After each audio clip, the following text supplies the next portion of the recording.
Hello friends, I am Ravikant. Welcome you at Gyan education. आज हम करने वाले हैं questions on accountancy. This one very very important one, so be attentive and careful during the entire session. और बिना समय गवाए शुरू करते हैं आज का session. Okay, let us start with the first question. First question, which accounting concept satisfy the valuation criteria? कौन सा जो ये you have here four options, कौन सा जो है अकाउंट बेसिकली जो है जो वैल्यूएशन क्राइटेरिया जो कॉन्सेप्ट शो करता है, सेटिस्फाई करता है, कौन कौन से हैं? ऑप्शन ए आपके सामने है going concern, realisation concept, cost concept. B going concern, cost dual, cost concept, dual aspect. तो ऑप्शन आंसर जो छुपा हुआ है द फर्स्ट आपका आंसर ए ही है, बिकॉज हियर गोइंग कंसर्न क्या करता है? ये it's a show the valuation of a form. Realisation is again realise value, cost is again for valuation of money और कॉस्ट। ओके, सो बट बात करें अगर इसकी ऑप्शन बी का, तो dual aspect is for double sided. Okay, conservative again for different section like conservative principle क्या होता है कि recognize expense and liabilities as soon as possible when there is uncertain by or about the outcome. Okay, so that's a conservative one. So right answer हमारा क्या हो जाएगा? A is the right answer. Going concern, realization and cost concept क्या करता है? ये आपका valuation बताता है। Okay, so see the next question. A trader has made a sale of ₹75,500 out of which cash sales amounted to 25,500, 25,500। He sold trade receivable on 31st March 2014 at ₹25,500. Which concept is followed by him? अगर ये क्या कह रहा है कि 75,000 का cell किया है, 75,500 सेल किया है, पर जो है 25,500 को ही जो है दिखा रहा है रिसीवेबल में, तो ये कौन सा कॉन्सेप्ट यूज कर रहा है?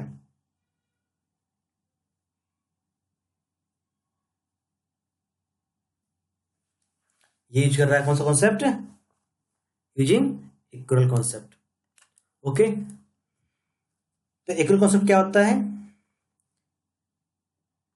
Income and expenditure must be recognised in accounting period to which it relate. मतलब जिस पीरियड का है उसी पीरियड में इसको रिकॉर्ड करना है। ओके, मतलब आपका कितना, जितने वैल्यू आपका आया, अल्टीमेटली आपका इतना आया। Okay, so that's why we have to record that amount. Okay, so it's a accrual accounting concept. Okay, next one, in which of the following cases accounting estimate are needed? ये कौन से cases में accounting जो estimates जरूरत पड़ता है? Employee benefit schemes, impairment of losses, inventory obsolescence, all of the above. Okay, so employee benefit scheme में जरूरत है अकाउंटिंग का, इम्पेयरमेंट ऑफ लॉसेस में जरूरत है, इन्वेंट्री ऑब्सोलेंसेस में भी जरूरत है। So all of the above is right answer. सभी क्या हो गई? ये अकाउंटिंग एस्टिमेट का जरूरत पड़ता है। Okay, I hope you know very well estimate. जैसे पहले बताते हैं कि क्या कर लेते हैं, कितना हमें जरूरत खर्च या अर्निंग जो भी है एस्टिमेट कर लेते हैं। Okay, that's a accounting estimate. Next question, Diwali advance given to an employee is. Diwali advance दे रहे हैं एक एम्प्लॉय, तो क्या है? ये खर्च है, रेवेन्यू एक्सपेंडिचर है, कैपिटल एक्सपेंडिचर है, डिफर्ड रेवेन्यू एक्सपेंडिचर है, या फिर नॉट एन एक्सपेंडिचर? अगर हम दिवाली एडवांस दे रहे हैं, एडवांस क्या होता है? This is basically loan. Advance उसको बोलते हैं, लोन एडवांस आप जानते हो अच्छी तरह से। तो यहाँ इसलिए टर्म का ही खेल है। आप टर्म, आपको टर्म समझ नहीं आया, you will mark the wrong answer. तो डेट्स वाई क्या हो जाएगा ये, अगर लोन दे रहे हैं तो मतलब कि आपको रिपेमेंट भी लेंगे, आप पैसे वापस भी लेंगे, that's why it's a not an expenditure. Okay, next question. A firm has reported a profit of rupees 1,47,000 for the year ended 31st March 14 after taking into consideration the following items। आपको ये सारा consider करना है, अब बताना है आपको correct amount of operating profit report in the books. यहाँ पे जो बेसिकली यहाँ पे जो ऑपरेटिंग प्रॉफिट ही दिया हुआ है, तो आपको जो यहाँ पे 1,47,000 कहा गया आपसे कि अभी बता रहा है, यहाँ पे रिपोर्ट किया गया है, लेकिन ये इसमें कुछ गलतियां हैं जो यहाँ पे दिखाया गया है। जैसे the cost of asset 23,000 has been taken expense. Asset को किसे खर्च कर दिया है? खर्च में। इसलिए हम क्या करना पड़ेगा? वी हैव टू प्लस करना पड़ेगा इसमें 1,47,000, इसमें 23,000।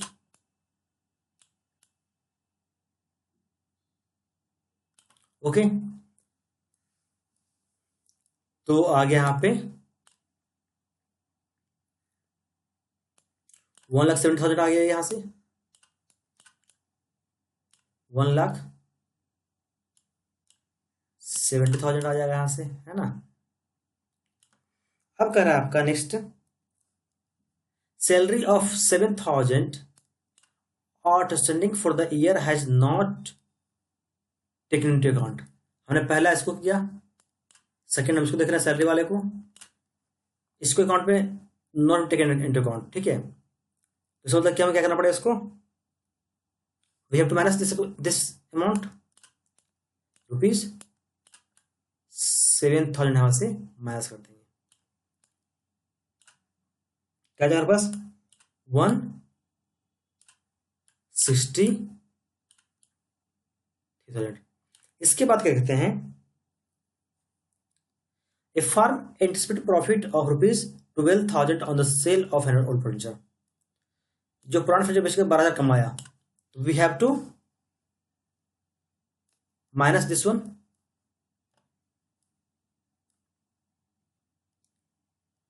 क्योंकि ये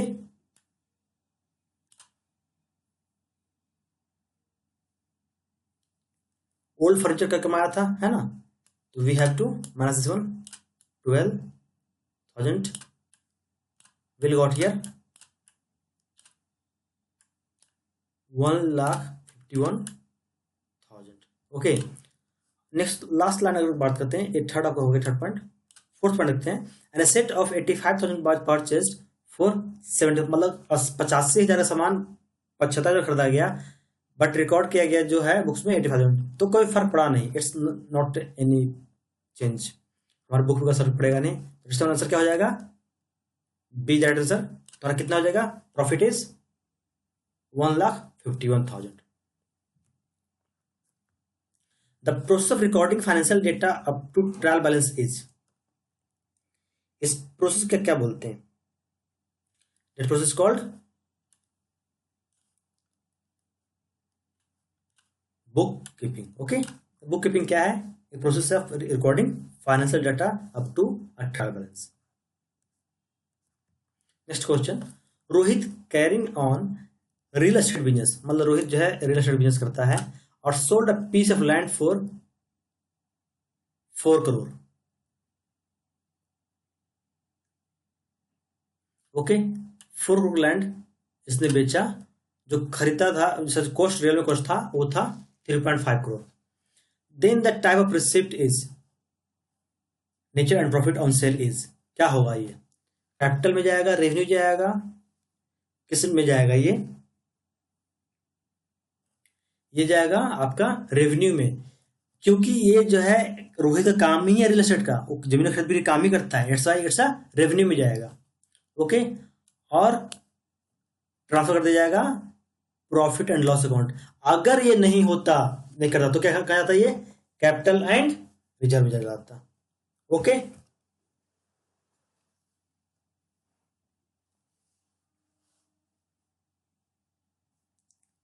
next question, in income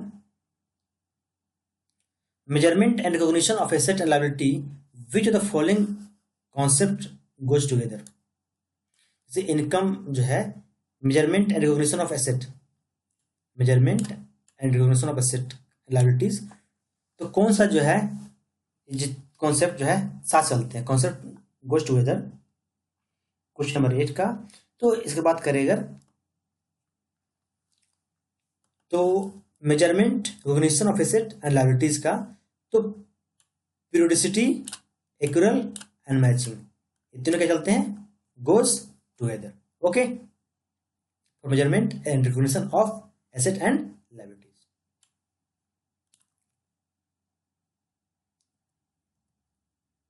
interpretation means here, okay, so here interpretation का जो है, हियर 4 ऑप्शन, 4 ऑप्शन आपके सामने हैं। तो 4 ऑप्शन में से आपको सही आंसर कौन सा है? Who define interpretation very clearly. तो अगर बात करें इंटरप्रिटेशन का, तो explanation of meaning and significance of the data in financial statement, यहाँ बेसिकली अकाउंटिंग इंटरप्रिटेशन बात की जा रही है। ओके, तो financial of meaning and significance of data in financial statements. Okay, that's a interpretation. Next question. A trader purchased goods for 25 lakh. Of these, 70% of goods were sold during the year. At the end of 31st December 2009, the market value of such goods were 5 lakh, but the trader recorded in his book 7 lakh 50,000. Which the following principle concept is violated? कौन सा इस concept को, principal को violet किया गया, मतलब कि उल्लंघन किया गया उस नियम का, उस प्रिंसिपल का, किसके ये जो है तथ्य गलत हुआ है? ये हो बेसिकली कंजर्वेटिज्म का यहाँ पे प्रिंसिपल को वायलेट किया गया यहाँ पे। कि कंजर्वेटिज्म प्रिंसिपल क्या कहता है? Recognise expensive liabilities as soon as possible when there is uncertainty about the outcome. Okay, that's a conservatism जो है, उसमें उसके तहत जितने जो है सबको, जितना भी खर्च है और जो लायबिलिटी है सबको रिकॉर्ड कर लिया जाता है, रिकॉग्नाइज कर लिया जाता है, इससे पहले कोई जो है बुरा हो, या मतलब कि कुछ लॉस की बातें हो, जैसे वैल्यू घट जाए, बेसिकली मार्केट वैल्यू घट जाए। Okay, that's a conservatism. Next question, which of the following is wrong, कौन सा इसमें से जो है गलत है?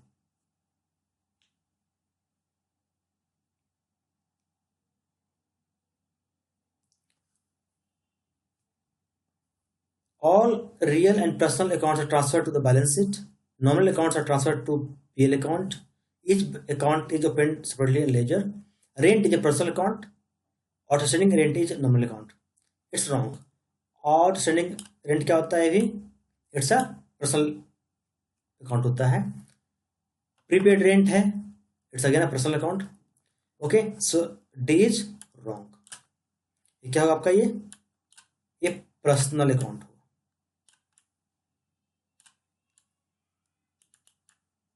Okay, personal account. Next question, dash is a root cause for financial accounting, किसी कारण से जो है अकाउंटिंग, फाइनेंशियल अकाउंटिंग की जाती है, तो उसका जो मेन है क्या है? Stewardship accounting. स्टीवर्ड मतलब क्या होता है? बेसिकली इसका मतलब होता है, स्टीवर्ड मतलब होता है एजेंट। तो इसका कहना यह है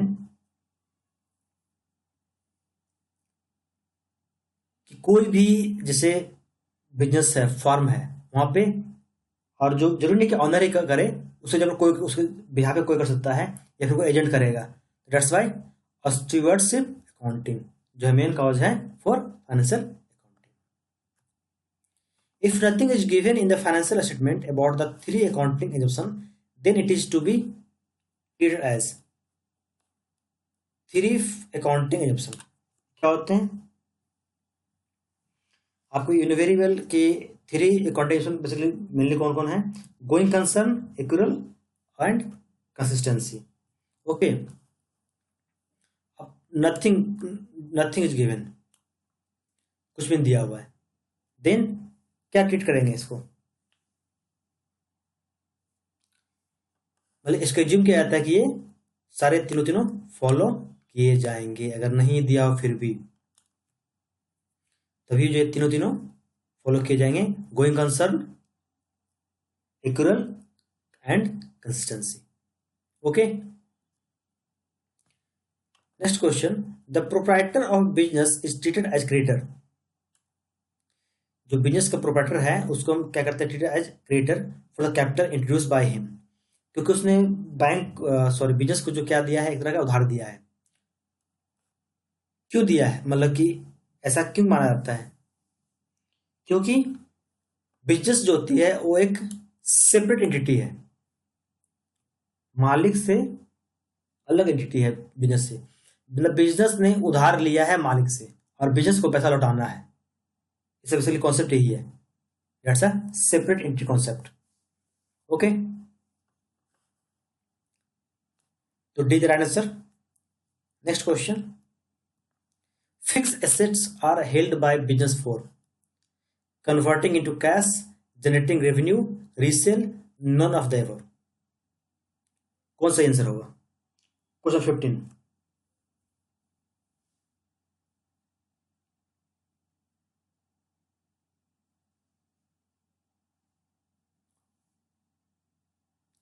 अगर फिक्स एसेट है बिजनेस में तो पर्पस बेसिकली क्या है?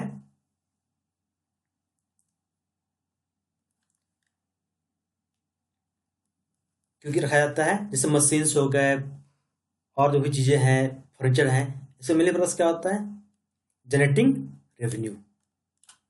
Okay,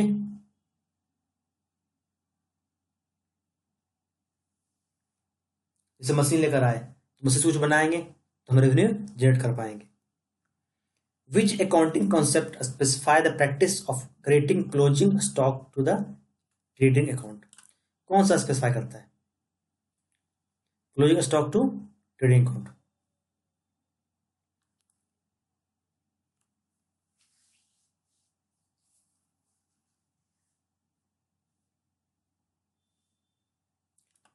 it's a matching principle और मैचिंग कॉन्सेप्ट। ओके, क्या बताता है आपको?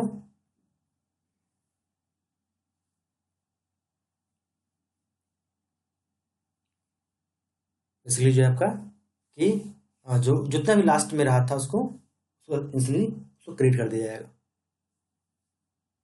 ओके, और आप इससे आप primary difference between accrual account and cash basis भी कह सकते हैं।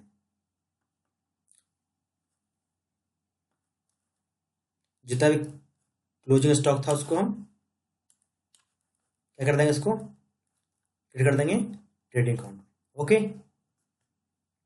Amount spend to increasing the earning capacity is dash expenditure. जो खर्च किया जा रहा है टू इंक्रीज अर्निंग कैपेसिटी, मतलब अर्निंग बढ़ाने के लिए खर्च किया जा रहा है, तो उस खर्च को क्या कहेंगे? It will be called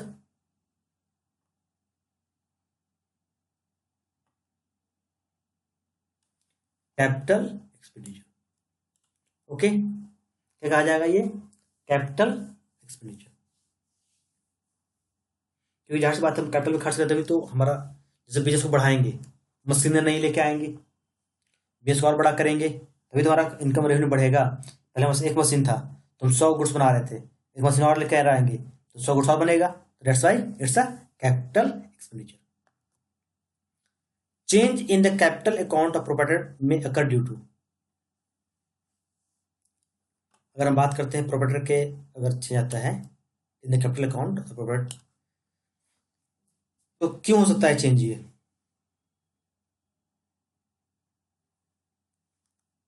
profit earn, loss, profit हो या फिर लॉस हो, या फिर कैपिटल इंट्रोड्यूस, कैपिटल डाला हो प्रोप्राइटर ने, तो कैपिटल अकाउंट में चेंज आ सकता है। That's why D is the answer, क्योंकि all of the above.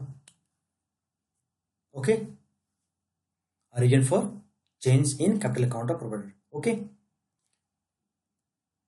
Next question, consistency with reference to application of accounting procedure means।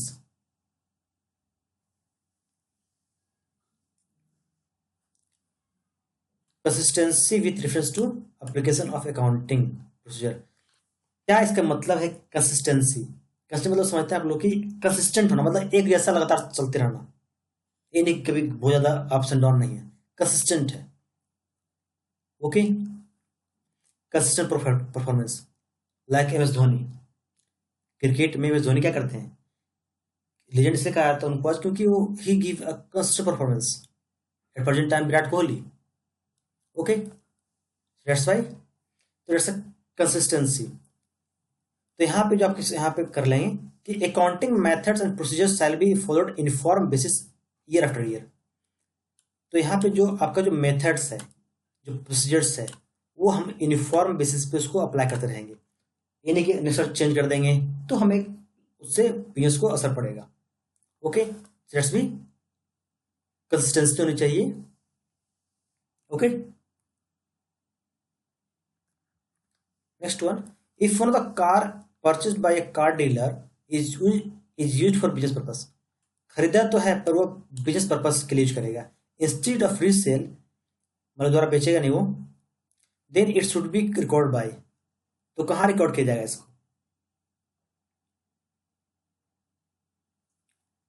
Record किया जाएगा इसको बेसिकली डेबिट कर लेंगे मोटर कार अकाउंट को और क्रेडिट कर देंगे परचेज अकाउंट को। ओके, सी हमारा क्या हो जाएगा? Right answer. In this case, we'll debit motor car account and credit purchase account. If wages are paid for construction of business premises, dash account is credited and dash account is debited. कौन से account को हम credit करेंगे और कौन से account को debit करेंगे?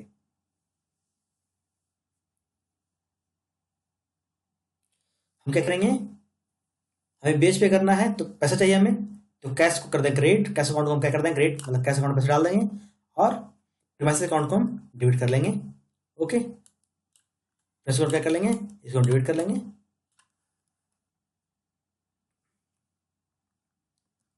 Next question, human resource will not appear in the balance sheet according to, कौन सा कंसेप्ट थ्रू जो है ह्यूमन रिसोर्स को अपीयर नहीं किए जाते बैलेंस शीट में? क्योंकि बिजनेस सब कुछ किससे चलता है? मनी पे, पैसा, due to money measurement concept के साथ, इसलिए जो है ह्यूमन रिसोर्स को बैलेंस शीट में अपीयर नहीं किया जाता, दिखाया नहीं जाता।